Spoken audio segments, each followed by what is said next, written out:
nagsakripisyo na nga tayo sa abroad, malayo sa pamilya, lubos-lubusin mo na ka OFW.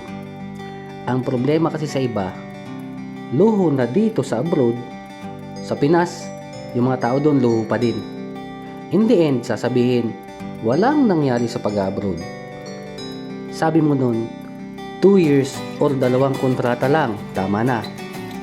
Ngayon, nakailang kontrata ka na at magdadagdag pa siguro ng mga ilang kontrata pa kung gusto mo talaga mas magandang future ng mga anak at pamilya mo. Lahat ng mga naipundar mo sa abroad mukhang hindi pa sapat para masabing mag-for good na after ng 2 kontrata pa. So in short, you still need extra time at kontrata para mabuhay kayo ng maginhawa sa Pinas. Dahil taon-taon, lumalaki ang mga gastos, tumataas ang bilihin, lumalaki ang mga anak, at hindi pa tumitigil ang gastos sa paaralan.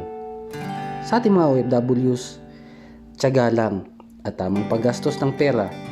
At huwag kakalimutan, pray pa rin sa Diyos.